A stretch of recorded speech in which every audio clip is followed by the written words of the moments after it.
I'm just going to start by saying I love the old LEGO games. Even if they were slightly janky facsimiles of other games, for the most part, they're also stupidly nostalgic to me. There you go, disclaimer out the way, let's talk about LEGO Loco.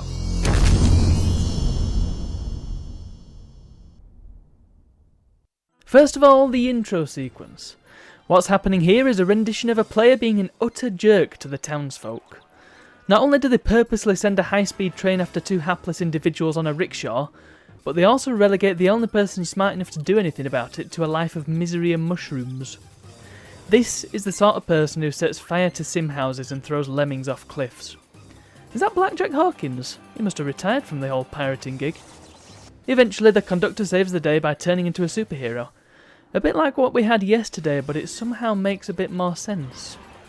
So, from this initial glimpse, are we expecting a LEGO SimCity? Not a bad guess. You start a new town and are given a big blank canvas on which to build. By default it's this flipping blindingly white snow backdrop. I guess because it's Christmas. This delightfully tantalising red LEGO toy box is your one-stop shop for building everything in LEGO Loco.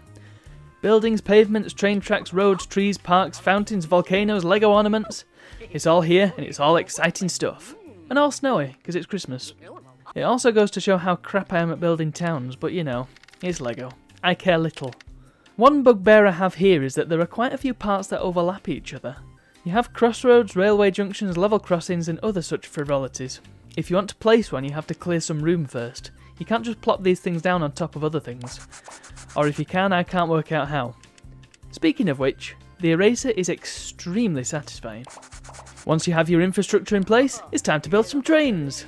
Depots allow you to mix and match up to 4 parts, the train itself plus 3 optional carriages. You get 2 passenger cars, a mail car and some miscellaneous cargo containers. In terms of locomotives, there's an electric train, a steam train and this industrial looking thing. If you don't fancy building your own trains, you can pull this lever to get a random one, or simply click on the depot. And something resembling a locomotive will pop out. Anyway, so you've built your town and populated it with trains. Great stuff. What, you think there's more to it? As you may have noticed, there's no UI outside the toy box. No cash, no loans, no population count, no news, no advisors, no nothing. Power is not a concern in this town, there is no mayor to speak of, water treatment and waste disposal are but distant fantasies. All you can do is build a town. Well, actually not quite. There's also a postcard feature where you can send postcards to different NPCs in the town. Or if you have a LAN game running, yes really, they can be sent to other players.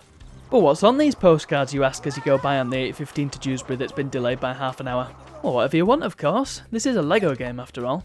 However, the postcard designer is very bare bones. Elements that go together don't snap, you just need a very steady hand. I'm also a bit bothered by the selection of pieces because most of them don't appear to be real LEGO at all. Not only that, but you're pretty much limited to elements from the town theme. No pirates, apart from Blackjack, no Knight's Kingdom, no space. Kinda goes against the appeal of LEGO that you're able to mix and match whatever you want. And this was in 1998, which to me was the peak for LEGO themes. The early noughties are a close second. And that goes for the rest of the game as well.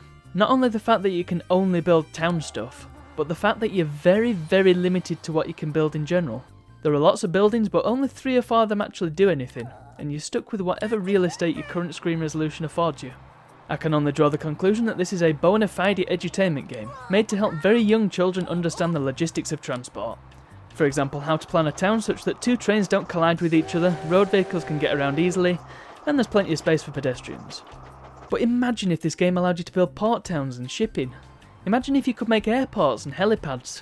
How about building a medieval town with castles, houses, farmland and stables? Or a Rock Raiders type scenario with a mine, vehicle depots and delivery areas?